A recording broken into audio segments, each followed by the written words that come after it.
Hello guys, what's up once again? Palaboy OFW here. So for today's vlog mga idol, Happy New Year sa lahat ng mga OFW. So for today's vlog mga idol, magre-react tayo sa mga kababayan ng ating OFW. So nagbabrowse-browse ako sa aking Facebook, sa newsfeed, may nabasa akong isang post ni kababayan. Mihingi siya ng payo, ito, sabi niya, ayaw ako tuhugin ni Mr. Nag-Japan ang mister ko, almost 5 years siya bago nakauwi. Kaya naman bago pa lang siyang dumating, nagpa-wax at alam nyo, nagpaganda ang niman nyo. Para ka ako mas ma-excite si mister. Pero kabaliktaran, parang hindi niya ako na-miss. Tanging sa mga bata lang siya interested.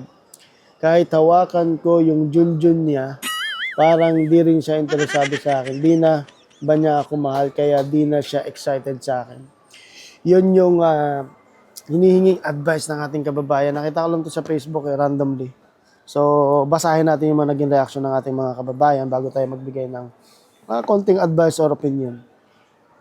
Ang sabi ng isa, wag ka na sa kanya mag-excite. May iba na yan at wag mo nang pasakayin. Baka may sakit na makahawa pa sa inyo. Ingat ka na lang at magpaganda, mahalin mo ang sarili mo. Sabi ng isang kabayan. Hindi natin alam. May sakit, dapat magpa-check up, di ba? Ito pa, sabi, basta kompleto sustento, okay na yan. Mag-ipon ka, sikapin mong maging stable, ma'am. Kasi darating yung time na malalaman mo na rin na may ibang babae na yan, either Haponesa or Pilipinas sa Japan. Sabi ng isa. Ito naman ang sabi ng isa, may iba na yan, kaya ganyan ang lalaki. Kung mahal ka, masagin mo lang yan at tatayo na yan si Junjun. At gigil na gigil. Pero pag ganyan, sure na may iba na naman pinagkaka-interesan.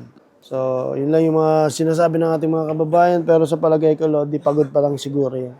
So, hindi siguro agad-agad na warsyakan agad yung gagawin niya. No? Kasi, siyempre, trabaho niya sa Japan. Kapagod. Siguro, nasanay na siyang walang bembang, kaya ganyan. So, antay-antay lang, konting tiis lang, Lods. So, yun lang mga idol, kung may napapansin kayo sa asawa nyo, sa mister nyo, may pagbabago. Sige, unawain nyo muna, baka nagkakamali lang kayo. Huwag ka agad manghusga, diba? Alright, so yun lang mga Lodi, Palaboy OFW here. Mabuhay.